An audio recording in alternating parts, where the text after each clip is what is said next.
সালামু আলাইকুম। এই মুহূর্তে মার্কিন যুক্তরাষ্ট্র সফরে আছে ভারতের প্রধানমন্ত্রী নরেন্দ্র মোদী।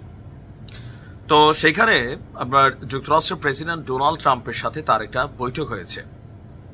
সেই বৈঠকে ভারত আমেরিকার নানান সম্পর্কের আলোচনার পাশাপাশি আলোচনায় উঠে এসেছে বাংলাদেশের সাম্প্রতিক পরিস্থিতি, ইউনুস সরকারের অবস্থান এবং সকল কিছু মিলিয়ে ট্রাম্পের কাছে বাংলাদেশের পরিস্থিতিটা তুলে ধরেছেন ভারতের প্রধানমন্ত্রী।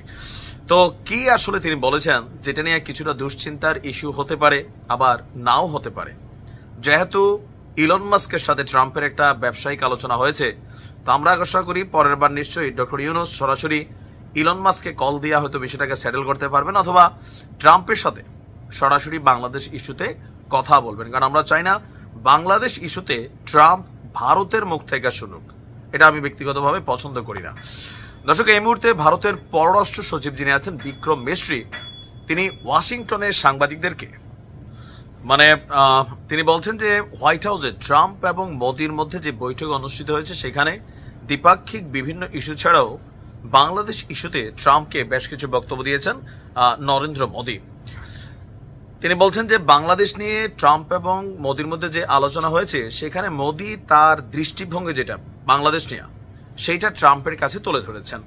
প্রকৃতপক্ষে বাংলাদেশের সাম্প্রতিক ঘটনাবলী নিয়ে নরেন্দ্র মোদী বা ভারত সরকারের যে উদ্বেগ এবং ভারত কিভাবে বাংলাদেশের এই পরিস্থিতিকে দেখে তাও তিনি ট্রাম্পের কাছে বর্ণনা করেছেন। ইভেন বাংলাদেশ নিয়ে ভারতের কি প্রত্যাশা, সেই প্রত্যাশাটাও ট্রাম্পের কাছে তুলে ধরেছেন মোদী, যেন ভবিষ্যতে যে আমরা বাংলাদেশকে এইভাবে দেখতে চাই, বাংলাদেশকে ওইভাবে দেখতে চাই, বা বাংলাদেশের সিচুয়েশন এরকম, সো আমাদের এটা করা উচিত, এরকম হয়তো অনেক বিষয় তিনি কথা বলেছেন। আর আমরা যদি দেখি তার বক্তব্য, যে মোদী বলছেন আমরা আশা করি বাংলাদেশের পরিস্থিতি এমন দিকে যাবে যাতে আমরা গঠনমূলক এবং স্থিতিশীল একটা সম্পর্কের দিকে যেতে পারি, কিন্তু বাংলাদেশের পরিস্থিতি নিয়ে আমার উদ্বেগ আছে। এবং নরেন্দ্র মোদী প্রেসিডেন্ট ট্রাম্পের কাছে এই বিষয়গুলোই খুবই খোলামেলা আলোচনা করেছেন। আর ট্রাম্প মোদীর বৈঠক শেষে যৌথ সাংবাদিক সম্মেলনে বাংলাদেশ নিয়ে প্রশ্ন করা হয়।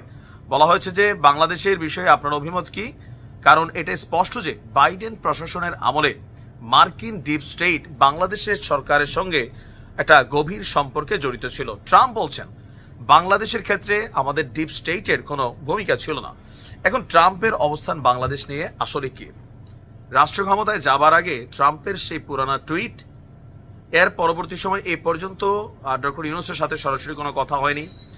আর ভারতের ইস্যুতে বরাবরই আমরা যে দেখি, মোটা দাগে যদি বলি যে মোদির কাছ থেকে নিশ্চয়ই বাংলাদেশ সম্পর্কে ভালো কোনো কিছু ডোনাল্ড ট্রাম্প শোনে নাই। কারণ এ পর্যন্ত ক্ষমতায় আসার পরে ডক্টর ইউনুসের সরকারের সাথে মোদির সরাসরি কোনো কনভারসেশন আমি জানি না, যে একদম প্রথমে সম্ভবত একটু হয়েছিল, বাট এরপরে হয়েছে কিনা। ইভেন এখন পর্যন্ত এই যে ডক্টর ইউনুস বিভিন্ন দেশে যাচ্ছেন, সেখানের বিভিন্ন প্রোগ্রামে ইন্টারন্যাশনাল লেভেলের প্লেয়াররা আছেন, বাট মোদির সাথে তার কোথাও কোনো বৈঠক হয়নি। এখন বাংলাদেশ নিয়ে ভারতের কনসার্ন, বাংলাদেশ নিয়ে ভারতের অবস্থান, ডোনাল্ড ট্রাম্পের সাথে ভারতের সম্পর্ক একটা সমীকরণের দিকে যাবে। এখন এটা কি সমীকরণ যাবে, ট্রাম্প কি ভূমিকা নেবেন, ডিপ স্টেটের সাথে সম্পর্ক ছিল না বাংলাদেশের, এরকম বক্তব্য দিয়েছেন, এর একটা হযবরল অবস্থা। তবে বাংলাদেশ নিয়ে 100% মোদি যা যা বলছে, তার পররাষ্ট্রমন্ত্রী তো সব বলে নাই, যেগুলো বলার মতন পাবলিকলি সেগুলোই বলছে। ভালো কিছু যে বলবে না এটা 100% নিশ্চিত। আর দেখা যাক মোদি অরিজিনালি কি বলছে, হয়তো সময়ের সাথে আমরা বুঝতে পারবো।